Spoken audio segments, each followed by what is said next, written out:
and BATM to our first webinar of our newly created innovation stream. My name is Pascal Struijven and I'm the president of the BATM. Just for your information, we are recording this session so that our members that are not able to join us today can still watch the content at a later stage.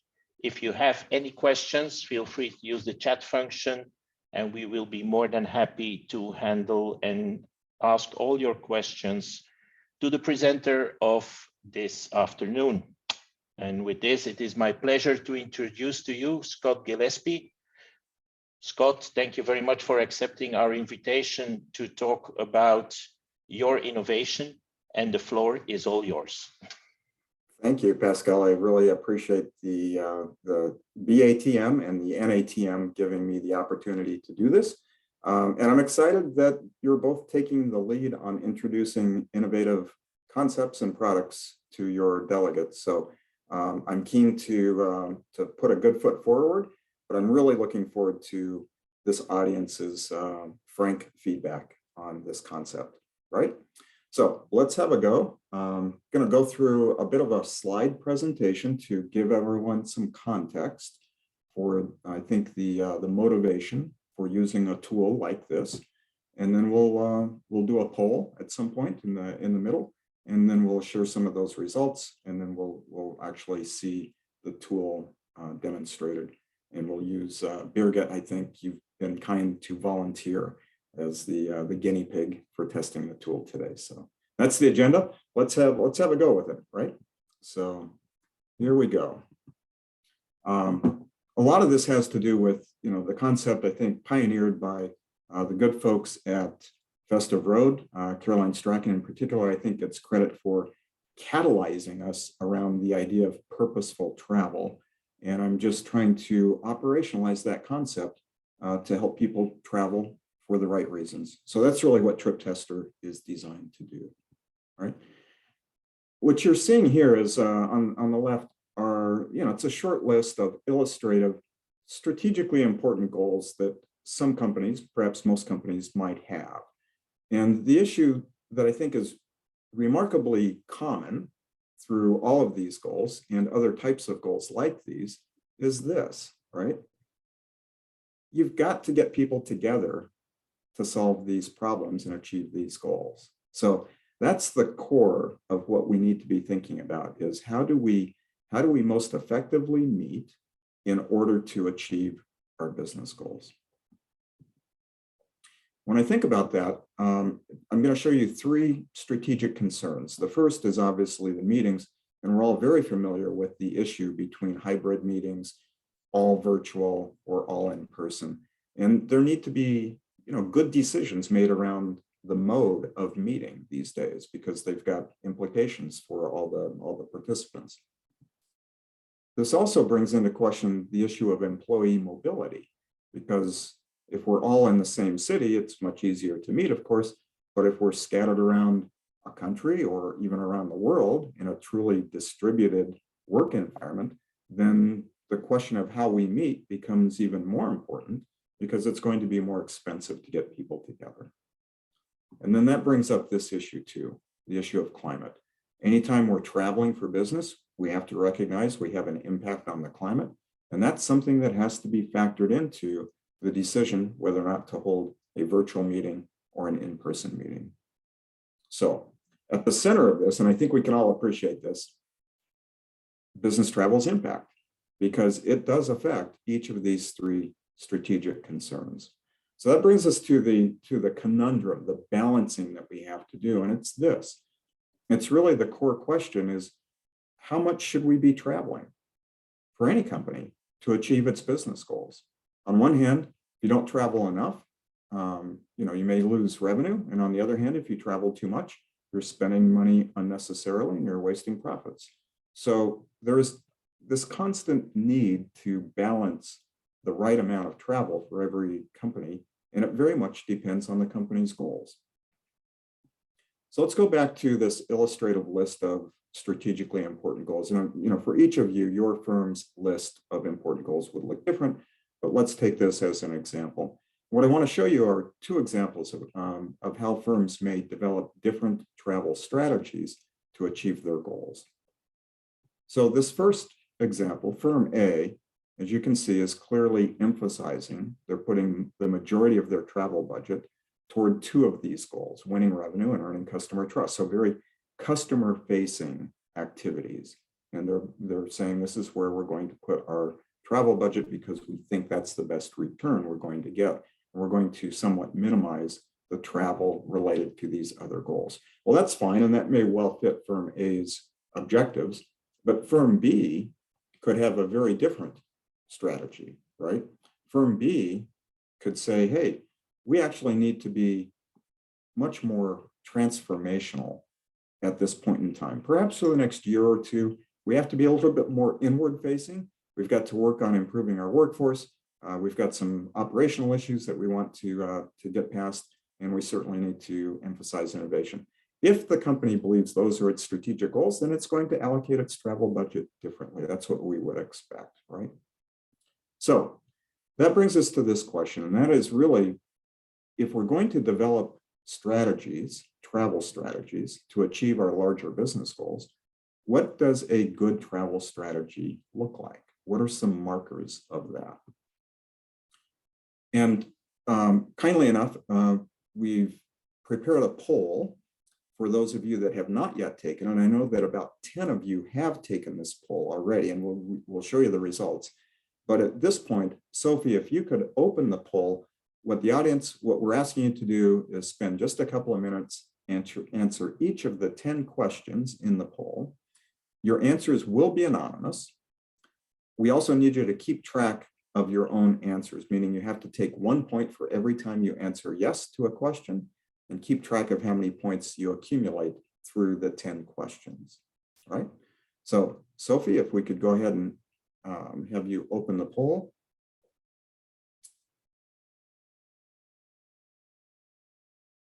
I don't yet see it, so I'm going to try to open it here on my end, right?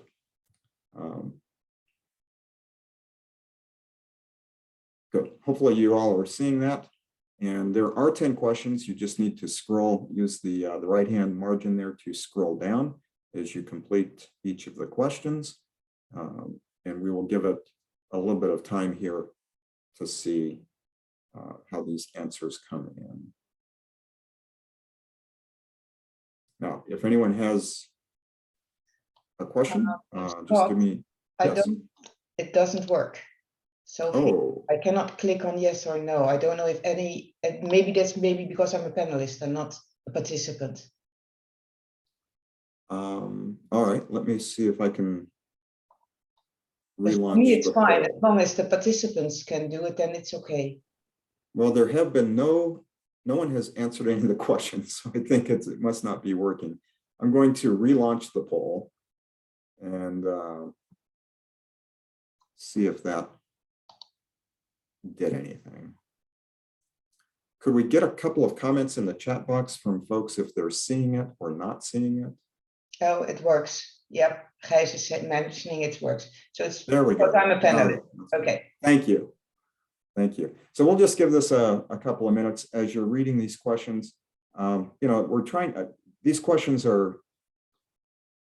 relatively straightforward. They're meant to be answered with a simple yes or no. Of course, you may be unsure. If that's the case, I would suggest you answer no. And if some of these questions may not be entirely clear, happy to discuss that after the poll is closed. Just do your best, give it your best shot to answer these as best you can. And for the suppliers in the audience, please, you should be answering these questions as well. Surely your companies you know, have their own travel budgets, and they're making their own choices about which trips are worthwhile and which ones are not. And so you two are very eligible to answer these questions.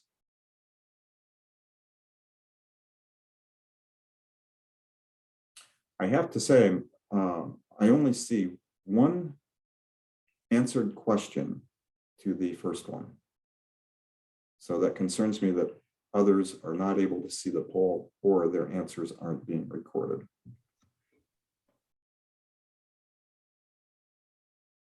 I have two.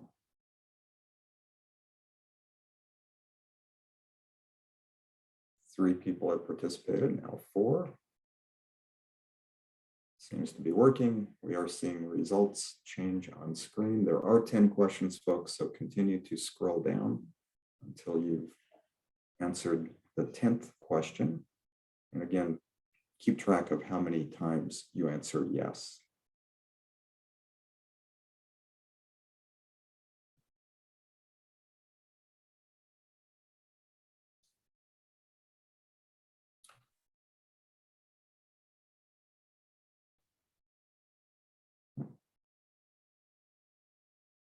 $15 now have participated. I'm just going to scroll down a little bit so the audience can see how some of these questions are being answered. And then we will show the results of the poll.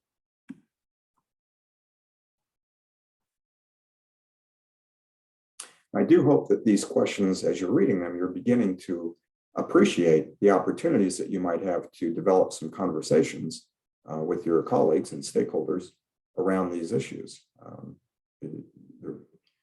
They're very relevant to the future of every company's travel program, and I think they're good starters, good conversation starters for those of you that are eager to take a more forward-looking view about the impact of travel in your organization.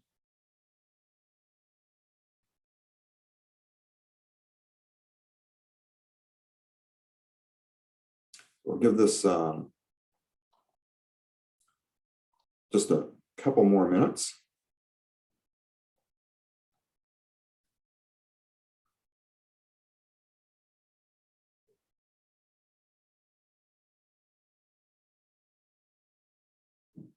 And we've got 25 people responding, so that's wonderful.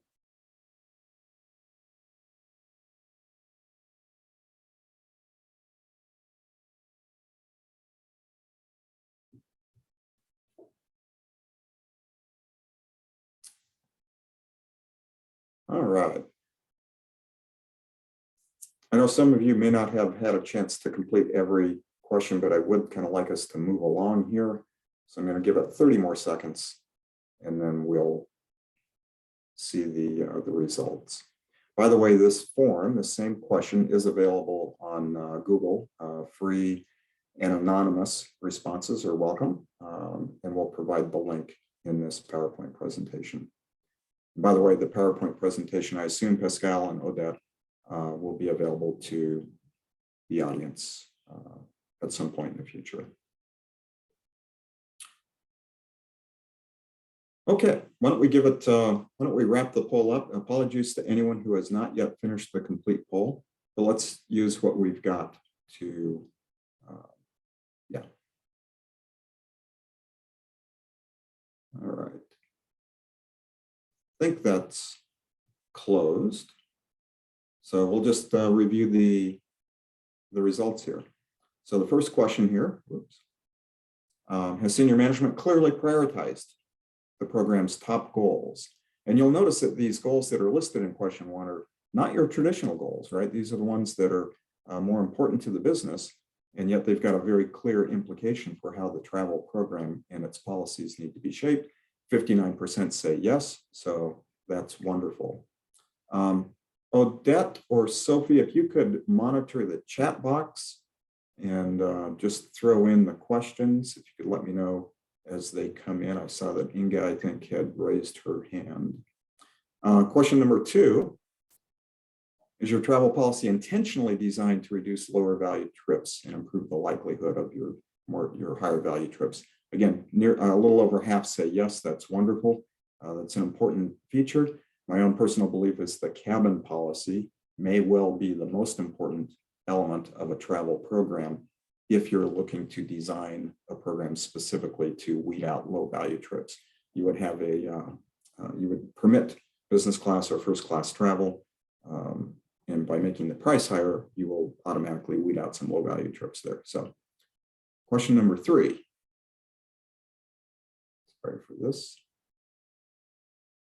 Let's see. All right. Are you actively contributing to the work from anywhere and return to office policy discussions? Again, little more than half are saying yes, and nearly 40% are saying no. Clearly an opportunity to raise your hand if you're not being involved certainly would be an opportunity to add some strategic value to that. Number 4, are your travel programs and policies viewed as competitive advantages when you're recruiting and retaining your frequent travelers? About half say yes and half say no. Given the war on talent and the continued forecasts for the importance of being able to recruit and retain your top talent, I would think this would be an important issue for many of you to look at. Number 5, are you requiring an unbiased pre-trip assessment? I'd very much like to hear from some folks in the chat box, from those of you who answered yes to this question. I wonder if it was, if you're equating pre-trip approval to pre-trip assessment. And I'll work to paint the difference in my mind between those two. Number 6, is each trip specifically linked to a strategically important goal? Most of you are saying yes. No, almost half are saying no. That's a significant opportunity for improving the strategic value of anyone's travel program, is to be very clear and link very, very clearly each trip to a strategically important goal. You'll see that in the TripTester tool. Number 7, are you tracking and reporting indicators of traveling too much or too little? This is the first question I think that we've seen the majority say no, and I'm keen to talk about that and how that can be done, because again, it is a vital, important part of creating a strategically valuable travel program. And can the executive sponsors change those goals quickly? No surprise, most of you are saying no, because you're not measuring those, you're not linking those trips to those goals. And then the last 2 questions on linking goals and strategies and KPIs to improving health, safety, and well-being of your travelers. About half are doing that and half are not. And then on the important question of linking goals, strategies, and KPIs to reducing carbon emissions, 60% are saying yes, and nearly 40% have yet to tackle that opportunity. So fantastic. Thanks to all who participated, and apologies to those who did not get to complete the poll. We do have that available online. We'll show you where you complete that. And what I'd like to know now really is just how people are feeling about the scores, their cumulative scores. So I'm going to take a look at the chat box. I don't know that you all can see this. Birgit, if you're online, can you raise the thumb if you're seeing the chat box? Just give me I need to click on it, then I can see it. Okay, great. All right. And Odette, you said you would monitor. So Odette, yes, perhaps you'd come online and just, there are no questions on the voiceover. No, unfortunately, there are no questions yet. Okay, very good. Then I'm going to close the chat box here, and we will proceed with the presentation. So I hope that exercise was helpful in terms of grounding you a bit in terms of what a travel strategy might look like. So back to the presentation. For those of you that were keeping track of your points and you're able to answer all 10 questions, here's the key to give you some sense. Now, we did have 10 delegates from the audience answer this poll in advance, and let me show you the results. So we saw, 60% were at the emerging foundation level. 30% were actually making good progress, and they earned the distinction of having a good pillars program in place.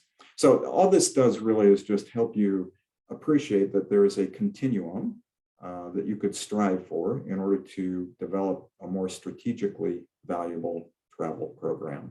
And this is just a first pass effort at allowing you to calibrate where your program might be on that spectrum. All right. So if that's the case, perhaps some of you are asking, all right, this looks interesting. Where would we start? And I think the 2 things to do that are essential is first to ask for any trip that's taken. Well, maybe not any trip, some are obvious that are just necessary, but for any other trip that maybe is not 100% obvious and necessary, ask the question, how justified is this trip? And then simply track what the traveler or the prospective traveler does about that. And here's what we can do with that information. So, sorry, first, just in terms of the process, how do you get that answer to the question of how justifiable a trip is? As soon as the traveler is debating whether or not they should take a trip somewhere or do it by Zoom, have them answer a few standardized questions. That's what the TripTester tool is designed to do. We'll show you how that works. But that's the concept, is use an unbiased method of assessing the justifiability of any trip, and then give the traveler the rating. And now he or she knows, a little bit more about the context of the trip and can present that to the manager for maybe further discussion.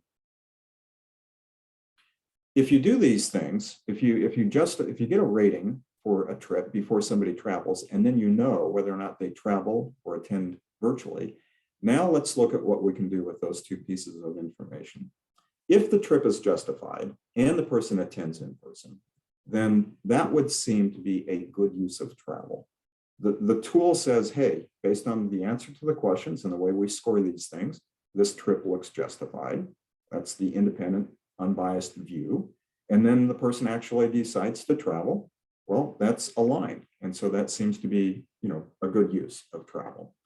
In the case that the trip is justified, but the person attends virtually, this has to signal, I think, the question, not the statement, not the fact, but just the question, whether or not there is actually too little travel going on. So the trip looked justified to the tool, but in discussion with the manager or for whatever other reasons, the person decided not to attend. Perhaps, overall, that trip should have been taken, or trips like that should have been taken, and it's a signal of traveling too little. Just the opposite, if the trip is not justified, the tool thinks it's not justified based on the way it's answered, and the person attends anyway, then this has to be a signal. It has to raise the question of whether or not this trip is in the category of traveling too much. It's not saying it definitely is. It's simply a marker that says, hey, you might want to look at this trip or these trips like this and just put a little skeptical eye, perhaps, on the need for this trip. And then finally, if the trip is not justified and in fact they attend the meeting virtually, then terrific. So you can just see there's, it's a matrix. It's really simple. You can begin to classify the value, the use of trip using this really simple concept. So let's see what this does in terms of reporting. And this, to me, is really the right path to take when we talk about optimizing travel. This is much closer to, I think, the true meaning of that phrase, optimizing travel, than anything we've seen in the past. So let's take a quick look at a report that I'm fascinated by because I think it's so strategically valuable. And by the way, to the travel category managers out there, this is a report that you would use as a conversation starter, a catalyst for a meaningful discussion about the purpose and the use of travel in your organization. So what we're looking at here is after some time, you would be able to record and report how many days of travel are being used for each of these goals. And we're just going to look at two goals, win revenue and earn customer trust. First observation is that we're spending, nearly more than twice as many days on win revenue than we are on earning customer trust. And you could simply ask management if that looks about right. Second thing you can bring to their attention is because of the way we categorize these things from the screen we looked at just before, we can now identify all those trips and their travel days or their spend associated with cases where the trip was not justified, but they're traveling anyway. And so that has to be, a question whether or not we're traveling too much for these goals. Conversely, we have, plenty of records here where people are declining to travel on trips that were rated as justified. And so again, the question to senior management is, are you sure you want to be conserving your travel budgets the way you are and not traveling as much? You might have good reasons for it, that's fine. It's just that we're detecting a misalignment, if you will, between the way the tool rates these trips and their justifiability and what the travelers are doing. So just for your consideration. And then finally, this is the one that perhaps is maybe most exciting. Because of the way we ask the questions, we can then come back to the traveler after a trip is taken and get them to rate their performance, their success, simple scale of 1 to 5. And now we can produce this type of information that helps management understand just how successful or not those trips have been. Now, this is not trying to calculate ROI, because I don't think we can do that. I'm a big skeptic of that. But I do like the idea of being able to report to senior management some indication of whether or not the trip achieved its intended results. So food for thought, it's an approach we can take. I think it's a good first step in the right direction. I'm sure it can be improved over time, but at least it gives us something to share with management about how valuable or not these trips are proving to be. Scott, Right. I Yes. have a question from an airline. Thank you. And it states, do I understand correctly that this is an outcome on standardized questions, or can these be set company branch specific? Thank you. Yes. So we'll see in the tool that the goals, we're looking at some, the starting list of goals that we've got in the tool. These goals can be customized to the company's, to suit any company. And the weighting, the logic, the scoring can also be customized. So yes, the tool can be customized to the enterprise, and in theory, it can be customized down to the branch or the location, just depending on how sophisticated the client wants to deploy the tool. But the idea is for corporates to use this tool, right? Not suppliers. So any company that travels. So suppliers could use this tool for sure for their sales calls, their account management calls, their QBRs, their internal travel. I mean, of course, any company could use this tool. It wouldn't have to be just buyers or suppliers. Yeah. Okay. One point, and then we'll get into demoing the tool. What I think we need to be doing with these ratings, how justifiable was any given trip, I think we need to be recording those ratings in these 3 repositories. And you can see it would just make sense to put this in the pre-trip approval request. If it's a client-facing or prospect type of business trip, you'd want that in the sales and CRM records, and certainly in the expense reports, all in order to make it easier and more valuable when somebody goes to analyze the true impact of all the travel we're doing, or not doing, as the case may be. Right. So with that, let me switch out of the PowerPoint presentation. We will go into the TripTester tool. And I see we're right at the bottom of the hour, so I think we're on pretty good time. And Birgit, as we've discussed, I'd appreciate you being our guinea pig. So when we get to the tool, we'll start, if you'll start with a trip that you have in mind, and you'll give the answers to the questions, and then the audience will see how it's done. All right? Yep. Yes. All right. All right. Gonna resume sharing. Tell me if I don't see yet the TripTester. I see a slide. Got it. Let me fiddle with this and see if that was successful. Yeah. Yes, this is it. Okay. I've got to move the control bar a little bit for me. All right. So this is the beginning of the tool. Once somebody registers for TripTester, they can begin rating a business trip, and these are the questions that it asks. So to the question from the airline about standardizing or customizing, these questions are standardized. The answers, some of the answers can be customized. So the first one is, when you think about the trip you have in mind, Birgit, which one of these main goals does your trip most directly support?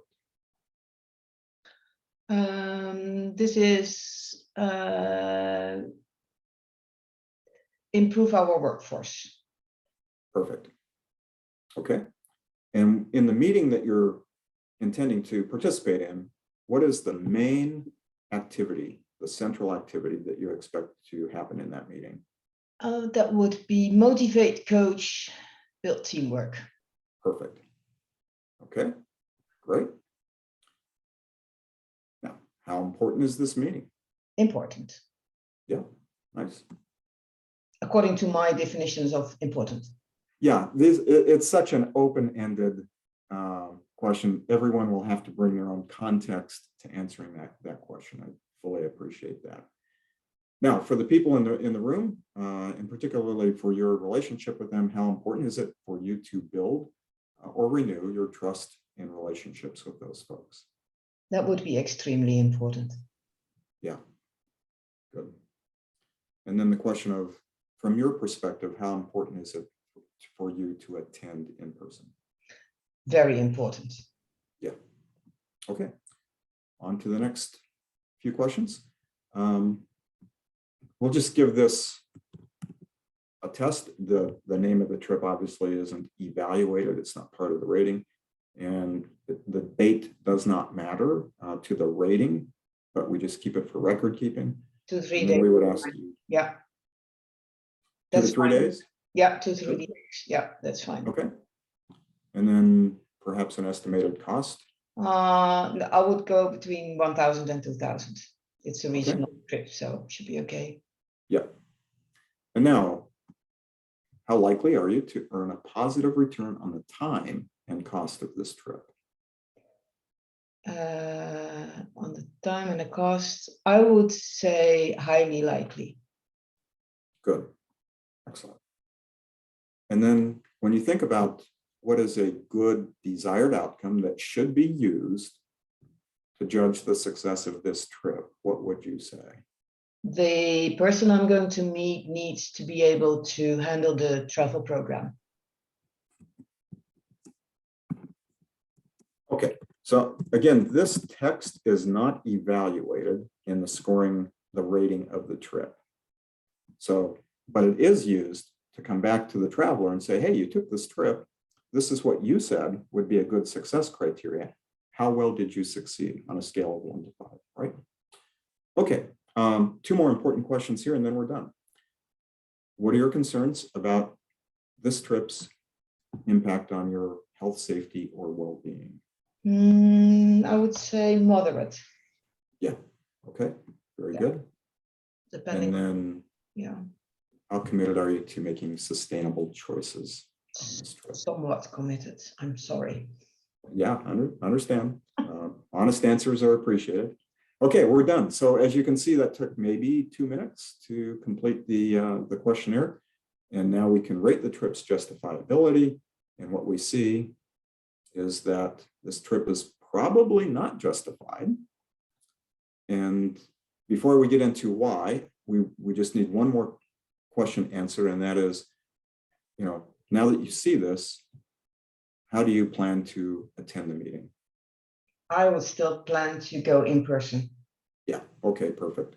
So as you may recall from the slide presentation, this combination of these 2 things, probably not justified, and planning to attend in person, would put this trip into the category of perhaps too much travel.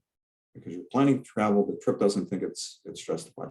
But let's see why the trip is rated this way. What we see here are the 5 criteria, and these are standardized. We use these 5 criteria to score the answers. And for each of these, the standard configuration of the tool as it exists today on the website, anyone can use this, is 20% weighting for each of the 5. So for this one in particular, the fact that you said you were only fairly committed to making sustainable travel choices, and assuming the company, puts 20% weight on this criteria, it cost you, a number of points. Had you said you were very or extremely committed to making sustainable travel choices, you would have gotten more points. And I know that you would have gotten at least a probably justified rating instead. You also have, yeah, please go ahead. Question, Scott. What you were saying, would I know in advance what importance the company is putting to each of the criteria? I think that's a question for each company. We could easily display in advance or at the end of the rating. We could put the percentage weightings here, or we could put them at the beginning, or the company could communicate those, or the company could choose not to communicate those. It's really up to the company. But in the standard tool, the weightings are not, they're published, they're described in our website, but they're not shown as a part of this display here. So this outcome would trigger me then to re-evaluate my trip and see if I either change my thoughts about more sustainable travel options, or at least better arguments to go on a trip. Yeah, exactly. Because again, the tool is just, it's got a standardized scoring system. It has some weights that we've assigned. It's really intended to be an ingredient in your discussion with your manager if there's some debate about whether or not you should travel, or just to make you think twice on your own. So if in fact what you're really focused on is getting the best possible results from this meeting, this row here indicates that it's fully supporting an in-person meeting. The meeting is moderately important. You have moderate concerns about traveler well-being. You do expect to get a very high payback. So you could use this to emphasize those points in your decision if you're having a discussion with your manager to persuade him or her to authorize the trip. Okay. Yeah. Yep. All right. So once you save this answer here, now you can share this trip rating with anyone you want. And I'll just go ahead and put this into the chat box so anyone can inspect what a trip rating from TripTester looks like. If you choose to share a rating with someone, this is what they would see. And they would see, the purpose of the trip, the name, the date, all that, some information that's been entered, the scoring criteria and the answers, and then each of the individual answers that you provided. So it's a new way, I think, of connecting the prospective value of traveling to balancing the question of should we travel or not. And that's really what it's designed to do. So let me stop sharing this. I'm going to go back to the PowerPoint, and I'd be happy to take some questions in the meantime if there have been a few that have come in. And if not, we'll just keep going. Not at the moment yet, Scott.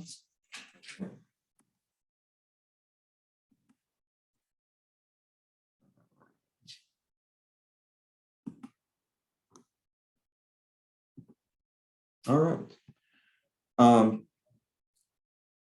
If there are no questions on the TripTester as it's been demonstrated, I'd like to emphasize that what we've seen is for the transient traveler, really the business traveler that is needing some input as to whether or not a trip should be justified. So that's what that's designed to do, and you've seen how that works. What I'd like to show you now is just a concept that we're thinking about that we think would be relevant to an event owner, a meetings, groups, conference, exhibit, something like that. So here's the general concept. What we would do is add a button to the event site website. So near where someone is asked to register, if they're not yet ready to register, we can offer them this button to help them justify their trip. And what they would do here is simply discuss this. They would get a rating, just like what we saw here. They would answer a couple of different questions we'd put in there, but they would get a rating as to the justifiability of their trip to this event. And then they could take that discussion to their manager and hopefully make a good decision. But because of the information this tool collects and the questions that are asked, we think it could provide some really helpful information to the event owner.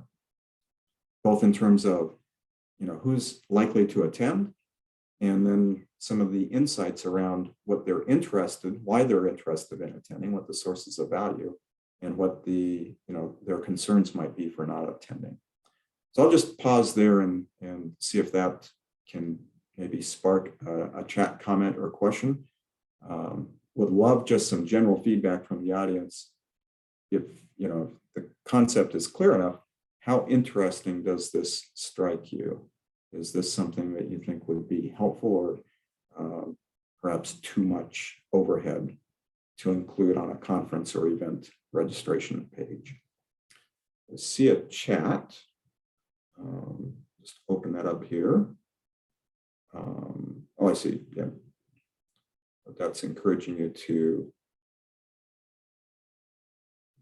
put a chat question in there. I'm not seeing anything come through.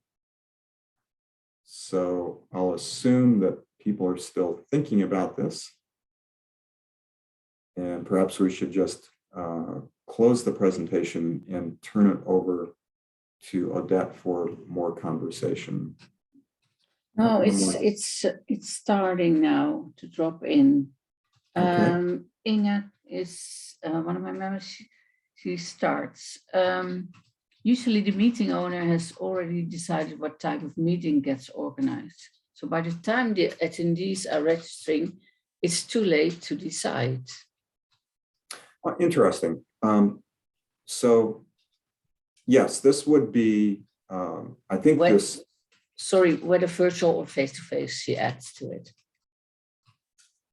Yeah, exactly. I think it's the sort of thing that might help an event owner. Let's take, for example, a big organization, a big event like GBTA. I think there's one in Berlin in just the end of this month, the one in San Diego in August. So you can imagine those event owners offering the registration, and if people choose to register because they know they're going to go, then they don't need to do this at all. But for those who may be on the fence or wondering whether or not they can get approval to go, it really is intended for those folks who might say, I'd like to go in person, I just need some help justifying the business case to my boss. And so that's where they would use a rating like this to add to the conversation. And at the same time, based on how they answer the question of, how interested are they in attending, then that information could be captured here by the event owner and then used to perhaps do some customized messaging back to this potential attendee. I wonder if that helped answer Inge's question. I do see a couple of Q&A. I'm going to open that. There's another one here. Inge says, I think this tool would be great if it could be used for meeting owners to decide what type of meeting they should organize based on the policy.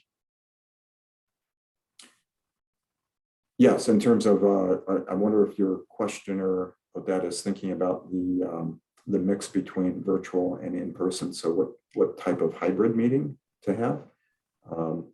They would certainly get some indication from the prospective attendees about how many of them would be interested in attending in person. So that should help. Yes, that's the idea behind the question. Yeah. Yeah. And I see, Gillespie, thank you for your two questions here. How have the workforce of clients reacted on this process? Don't know. You're the first to see this concept shared. So we really appreciate your feedback on this idea. Your second question, how easy can you integrate into existing solutions? I think this would be remarkably easy. It's a button that would go onto near the registration button for those who are not yet committed to registering. They could take this detour, if you will, go get a rating, would send the information to the event owner, and then the delegate, the prospective delegate, would of course get their TripTester rating, just as they would in the normal course of business. So it strikes me as a remarkably easy thing to integrate. Yeah.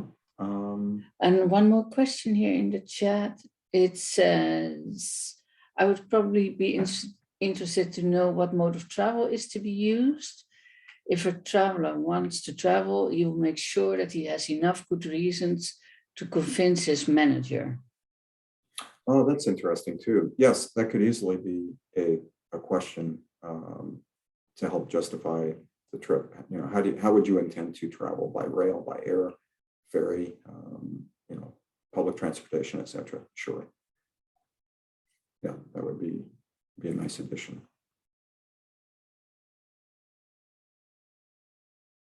Okay. Well, Odette, Pascal, I think that concludes the presentation. I'm going to go ahead and move this, close this chat box here, and just bring up the, I think I'm going to skip over 1 or 2 pages here. But, well, for those of you that want some contact information, always delighted to connect on LinkedIn, by email, phone, what have you. I'd be delighted to take any comments or feedback that anyone might wish to share. And with that, really, I'll turn it over to Odette, I think, to wrap this up. And just let me say, if I may, thank you again for the opportunity to demonstrate the TripTester concept and to kind of paint the picture for the need for travel strategies. I think this is really the future of travel management. So thank you. Before you go, before we close, there's still one question. Yeah. How can it be measured by sums the CFO will ask for? Let me just, sorry, I'm going to read that. Yeah, go back. Oh yeah, so or you're asking really, how can this be quantified? I'm going to stretch your question to mean, can this help calculate the ROI of travel, or at least maybe the savings taken by using the virtual mode instead of the in-person mode? Correct, thanks. Okay, good. So that basically got it. Here's my heartfelt answer on that. I don't think, well, first, I know the tool is not designed to do that because I don't want it to do that. I don't think it can be done. I think that's a long walk in the hot sun. I wouldn't wish that task of trying to calculate travel ROI on anyone. It's a fool's errand. It just cannot be done at scale consistently with any kind of rigor. So to say I'm not a fan is an understatement. So that's largely why this tool won't go there. What this tool will do is provide the types of insights that we saw in the PowerPoint presentation that I think, you know, they may not be quite, they're not meant to be ROI type calculations, but they are a great first step in linking, I think, much more clearly the value of travel or the value of not traveling to the question of, are we achieving our business goals? To me, that's the mission, that's the challenge. And I think this tool does help us get closer to answering that type of question. Okay. No, I think no more questions from the audience. Some of them had to get used to the fact that they cannot interact live. So it was a bit hard to get the questions in.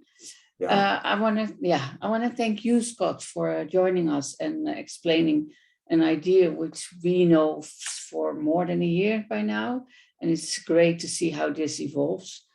I want to thank Birgit for working with us on the demo part of the tool. Very much appreciated, Birgit. And Pascal and I, we want to thank the audience for joining us. And we hope to see many of you in the upcoming session, which is on the 10th. And we have another one this month on the 17th. You can find our communication on LinkedIn. And if you're a member, we invite you through your mailbox. We hope to see you next time. And if you're interested in a recorded version, just drop us a note at our secretary departments to where you can get it. We hope you liked it. And this is the first one of 5 webinars. Thank you for being with us today. Thank you.